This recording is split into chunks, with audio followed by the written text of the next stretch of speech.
Hey everybody, Robbie Rad here, and today I wanted to do a little review of a book that I read recently at men's ministry at my church. Thought it was a really powerful book.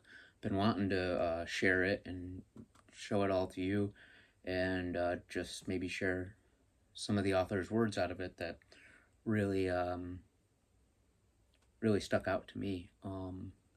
And I've been wanting to make this video for some time, but it kind of got pushed to the back burner, if you will. And I was watching the Dedicated Fathers video this morning where he was talking about legacy and the legacy that we leave.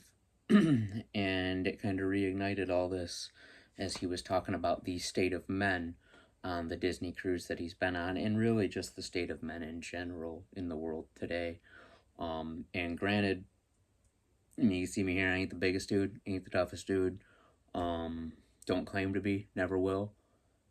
But raised my children, I have 3 of them. I plan to raise them. I ain't going nowhere. Ain't gonna let another man raise them.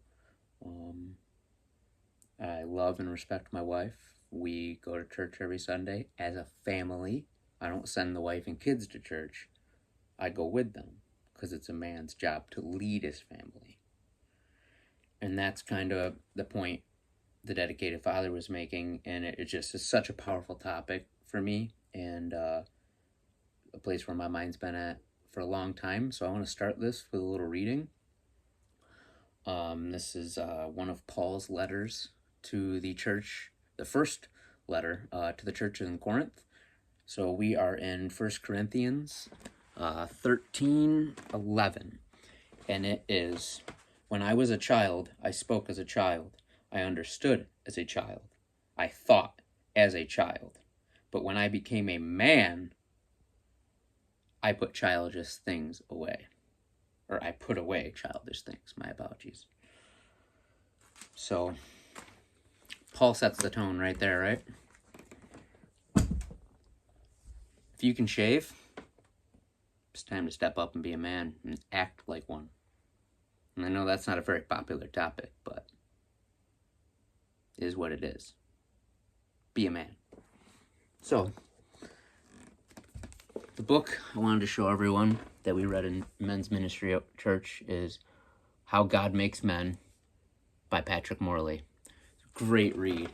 As it says, it's 10 epic stories, 10 proven principles, and 1 huge promise for your life. So each chapter, there's 10 chapters, is a different patriarch from the Bible. I can read some of them off to you. I believe first was Moses,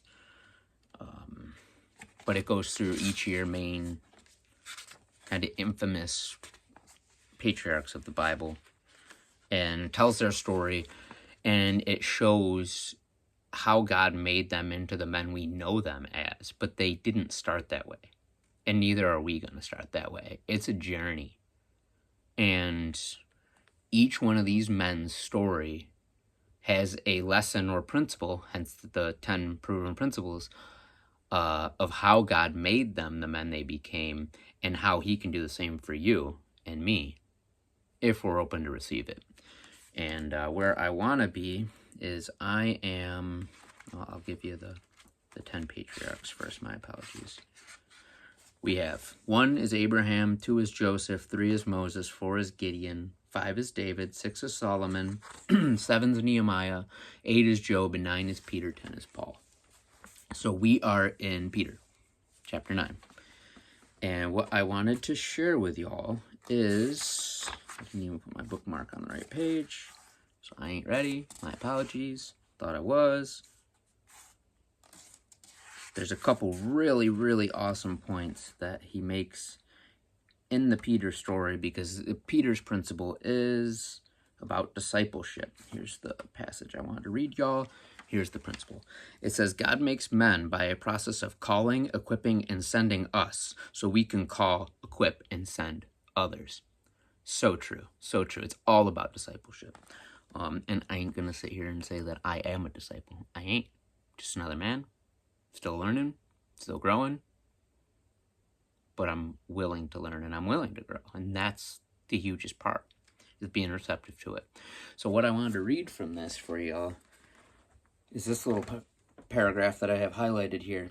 And it says, and I think this is right on topic with 1 Corinthians 13:11, about when I became a man, I put childish things behind me, and what the dedicated father was talking about earlier this morning.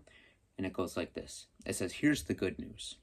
If we get men right, we will get marriages right. If we get marriages right, we will get families right. If we get families right, we will get the church right. And if we get the church right, God will change the world. And he will. But it's up to us. Nobody's going to lead our families but us. Well, that's not true, actually. If we don't lead our families, Satan will. You see that in Genesis 3, when Eve falls and she eats the fruit. Adam's there the whole time. He never calls Satan out. He doesn't jump into the fire. And he doesn't rebuke him. He stands idly by and lets Eve deal with evil. And then he participates. So, if we let him, and we work with him, and we honor him, and bring him the glory, God will change the world. Another thing is, ain't no perfect man here. I grew up in a very heathenistic home. Went to church a little bit as a very, very young man, boy. Probably up until about eight-ish. Was baptized young and stuff like that.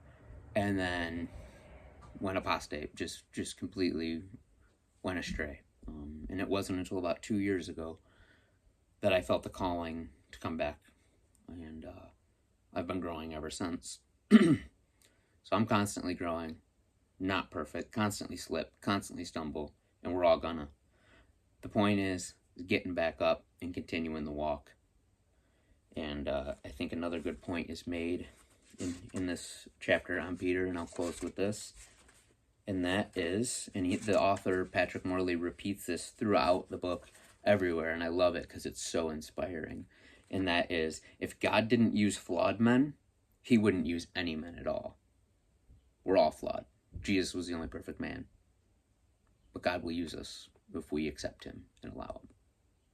Take care, y'all. Have a blessed weekend.